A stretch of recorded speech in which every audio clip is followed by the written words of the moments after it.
piano, pero el más fuerte emocionalmente, el más conmovedor es el de la Galería de los Olvidados. Y ahí hay gente muy reconocida a nivel nacional. Ahí está Bateman, ahí está Gustavo Arias Londoño, Boris, abogado egresado de la Universidad Nacional. Ahí está Iván Marino Espina, el padre del actual alcalde de Cali y alcalde por segunda vez. Ahí está un personaje de la costa atlántica, Bernardo Ferreira Grandet, que era ingeniero óptico. Esta era una formación académica equivalente a la de optometría. Fue cantante, además. Ahí usted puede encontrar ahí en ese capítulo de la Galería de los Olvidados, usted puede encontrar a gente de alto nivel académico, a gente de familias, procedente de familias que no era marginal, a gente que tenía todas las posibilidades de desarrollarse materialmente a pesar de las dificultades y las discriminaciones de este país, y sin embargo optaron por la lucha revolucionaria. Correcto, y con esto pues ya le dio respuesta a la pregunta de Félix Humberto. Ya vamos a darle paso entonces al señor Omar Yáñez, y también está el señor Arjaid Artunduaga, ya está aquí también con nosotros, pero vamos a darle paso al señor Omar Yáñez. Vamos a conocer un poco sobre él. Él estudió física y matemática en la Universidad Nacional, dirigente, asesor social y político de movimientos obrero, campesino, estudiantil, cívico y magisterial. Promotor, cofundador de proyectos como el MOIR, Camilo Torres, Colombia Unida, ADM19 y otros procesos alternativos. Les vamos a darle paso al señor Omar Yáñez. Muy buenas tardes, señor Omar Yáñez, profesor. Muy buenas tardes y bienvenido. Buenas tardes, Mara. Buenas tardes, Lucho. Muy agradecido de la invitación, de la oportunidad que me das de interlocutar contigo con motivo pues, de un acontecimiento que lo es, del lanzamiento de un libro de esta naturaleza, que es una tarea, como tú lo dices, obligada para personas como tú, que han vivido un trasegar muy importante en los últimos 60, 70 años de vida política en el país. Yo creo que el libro tiene un valor extraordinario porque son historias de vida. Son historias de fuentes directas, la gran mayoría de ellas, ¿sí? Son historias de acontecimientos reales que han conmovido, ¿no? a Colombia, ¿no? Algunas han sido resonantes y otras tantas son anónimas. Hay una serie de personajes aquí que son unos héroes anónimos para quienes, digamos, el solo nombramiento tuyo en el libro ya es un homenaje más que merecido para personas que entregaron su vida, ¿sí? Su capacidad a construir una alternativa distinta al país a la que nos han legado pues los partidos tradicionales y la dirigencia política, económica y social de este país. Entonces, me parece que las historias de vida son un aporte extraordinario para hacer una historia de Colombia reciente que está por hacerse, que se está trabajando desde distintos ángulos y que tiene hoy, por ejemplo, en la Comisión de la Verdad, la oportunidad de sacar a la luz pública una serie de acontecimientos no conocidos, ¿sí? Y también de plantear unas responsabilidades que el país está en mora de conocer. Entonces, como un gran aporte realmente para la historiografía de Colombia, esta historia de vida es, reconozco que es una decisión un poco temeraria, ¿no? Porque la larga noche de la violencia en el país no ha pasado, ¿sí? Y el que referencien tu nombre a acontecimientos del pasado que de alguna manera están vivos, se necesita una gran valentía y un gran nivel ético, ¿sí? para contar las cosas que se han planteado y relacionarlas actualmente. Esto además porque es el rescate de personajes y episodios que están refundidos todavía y que son personajes que nadie, algunos de los cuales nadie los trata. Pues un personaje como Batman, como Iván Marino, como Pizarro, como Raulito, son muy conocidos, ¿no? Sus actuaciones públicas y su presencia en la vida actual todavía, pero hay otras personas que a mí me da mucha alegría saber de ellos otra vez a través de tus historias, que son las mías, en el fondo.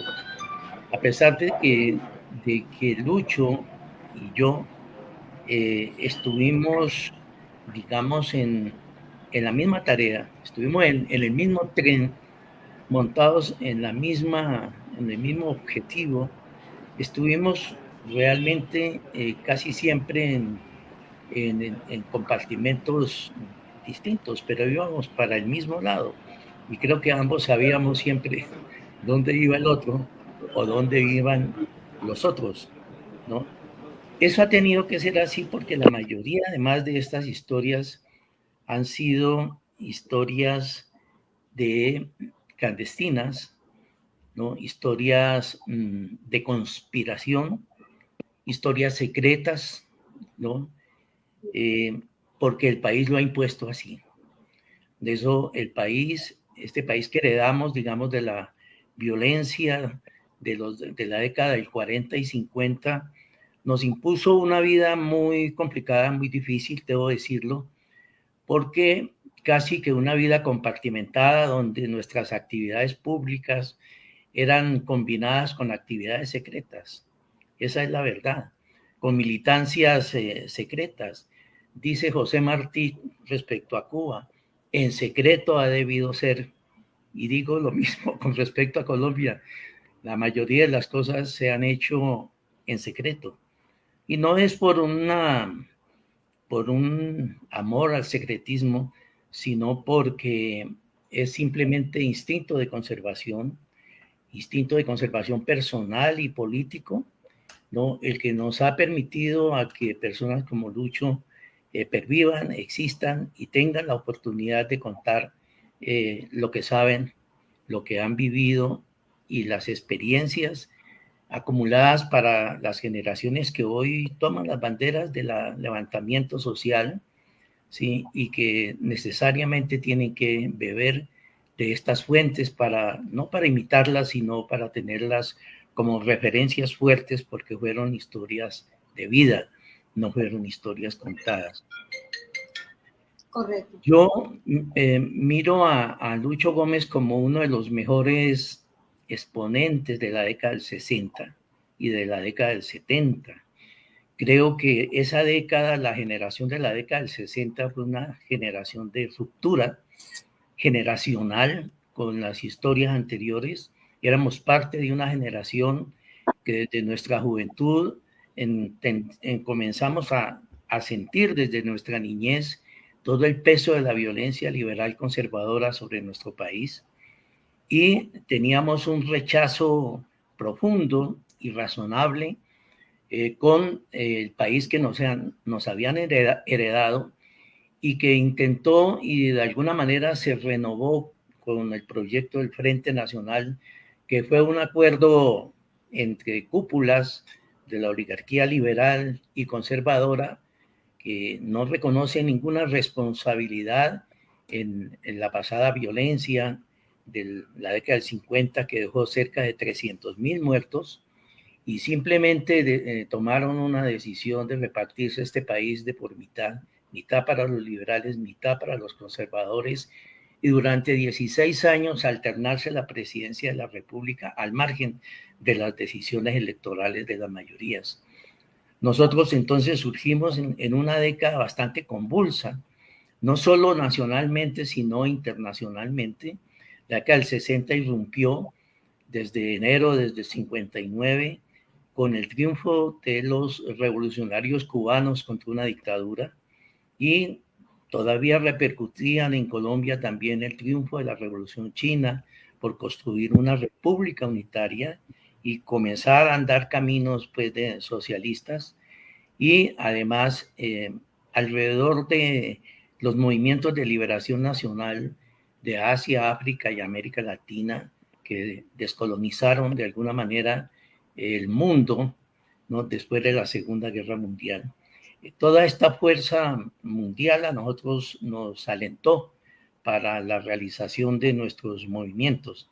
En Colombia, la década del 60 hubo movimientos muy importantes, alternativos, intenciones que fueron frustrados por la represión o por distintas razones, tales como el MRL, por ejemplo, que intentó ser una alternativa más social y radical del Partido Liberal, el movimiento Camilo Torres, liderado por el sacerdote Camilo Torres, y la Alianza Nacional Popular, que es un movimiento de base también en rebelión, pues digamos, con el Frente Nacional. Esos movimientos de alguna manera nos influyeron para que una generación muy nueva, inexperta en las lides políticas, en lo fundamental, irrumpiéramos en la escena nacional intentando y creando movimientos, unos insurgentes y armados y otros no armados, como el Ejército de Liberación Nacional, el EPL, el PLA, el Frente Unido Camilo Torres, las FARC, ¿no? En fin, una serie de grupos que surgieron con una fuerza inusitada y que atrajeron la atención de las nuevas generaciones colombianas, que realmente estábamos viviendo y ensayando la vida en las ciudades. Las anteriores generaciones habían sido fundamentalmente unas generaciones campesinas. Nosotros comenzamos como a descubrir la ciudad y por lo tanto veníamos nosotros, digamos, la generación del 60, descubriendo claves fundamentales para la convivencia y para nuestra inserción en un mundo que ya comenzaba a ser eminentemente urbano, ¿sí?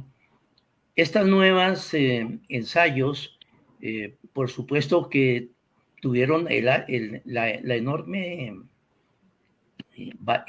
valor de haberse atrevido a plantear y a examinar posibilidades de participación política distinta a las fuerzas tradicionales. De alguna manera comenzamos a improvisar caminos y a construir caminos novedosos muy interesantes, y creo que esa fue su mayor valor, la rebeldía, ¿sí?